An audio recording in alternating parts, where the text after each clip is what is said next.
ನಮಸ್ತೆ, ನನ್ನ ಹೆಸರು ನಾಗರಾಜ್ ಕರಡಿ ಅಂತಂದೇಳಿ ಅನಕನಹಳ್ಳಿಯವರು, ಹೂವಿನಹಳ್ಳಿ ತಾಲೂಕು, ವಿಜಯನಗರ ಡಿಸ್ಟಿಕ್. ನಾನು ಮೆಕ್ಕೆಜೋಳ 5 ಎಕರೆ ಬಿತ್ತನೆ ಮಾಡಿದ್ದೀನಿ. ಅದರಲ್ಲಿ ಕಳೆ ಜಗ್ಗು ತುಂಬಾ ಇತ್ತು. ನನಗೆ ಕಳೆ ಹೇಗಪ್ಪ ಅಂತ ಸಮಸ್ಯೆ ಆಗಿತ್ತು. ನಮಗೆ ಮಾಹಿತಿ ಸಿಕ್ಕಿದ್ದೆ UPL ಕಡೆಯಿಂದ ಗುರುಚಿ ಅಂತಂದೇಳಿ. ನಾನು ಈಗ 2 ಎಕರೆ ಯೂಸ್ ಮಾಡಿದ್ದೀನಿ, ಇನ್ನು 3 ಎಕರೆ ತೊಗೊಂಡು ಇಟ್ಕೊಂಡಿದ್ದೀನಿ.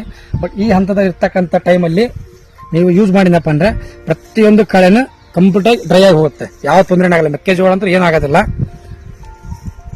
ಇದು ಯೂಸ್ ಮಾಡದೇ ಅಂತ ಹೊಲ ನಂದು ಈ 3 ಎಕರೆ. ಬಟ್ ಯೂಸ್ ಮಾಡಿರ್ತಕ್ಕಂಥ 2 ಎಕರೆ ಇದೆ. ಬೇಕಾದ್ರೆ ತೋರಿಸ್ತೀನಿ, ಅದೊಂದು ಪ್ಲಾಂಟ್ ಸಹ ನಿಮಗೆ ತೋರಿಸ್ತೀನಿ, ಬನ್ನಿ ಅಲ್ಲಿ ನೋಡೋಣ. ನೋಡಿ, ನಾನು 2 ಎಕರೆ ಸ್ಪ್ರೈ ಮಾಡಿದ್ದೀನಿ ಅಂತ ಹೇಳಿದಲ್ಲಿ ನಿಮಗೆ ಮಾಹಿತಿ ಸಿಗುತ್ತೆ. ನೋಡಿ, ಕಂಪ್ಲೀಟ್ ಆಗಿ ಇದು ರಾಗಿ ಎಲ್ಲ ಒಣಗಿದೆ ರೀ. ನೋಡಿ, ನಿಮಗೆ ಕಣಿ ಕಾಣಿಸುತ್ತೆ. ಈ ರೀತಿ ಕೊಳ್ತಾ ಇರ್ತೀರಿ. ಇಲ್ಲಿವರೆಗೆ ಇದೆ ನೋಡ್ರಿ. ಈ ರೀತಿ ಎಲ್ಲ ಹೋಗಿದ್ದಾರೆ. ಮೂಜಜ್ಜಿ ಹೋಗಿದ್ದಾರೆ. ಬೇಕಾದ್ರೆ ತೋರಿಸ್ತೀನಿ ಮೂಜಜ್ಜಿನ. ಮೂಜಜ್ಜಿ ಕಂಪ್ಲೀಟ್ ಆಗಿ ತೋರಿಸ್ತೀನಿ. ಮೂಜಜ್ಜಿ ಇಷ್ಟು ಹೋಗ್ತಕ್ಕಂಥ ಕೊಳತು ಹೋಗಿಕೊಂಡ್ರೆ ಒಳ್ಳೆ ಇದೆ. ಪ್ರತಿಯೊಬ್ಬರು ಸ್ಪ್ರೈ ಮಾಡಬಹುದು, ಏನ್ ತೊಂದರೆ ಇಲ್ಲ.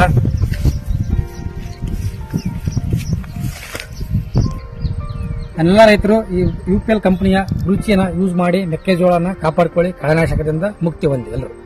ಧನ್ಯವಾದಗಳು.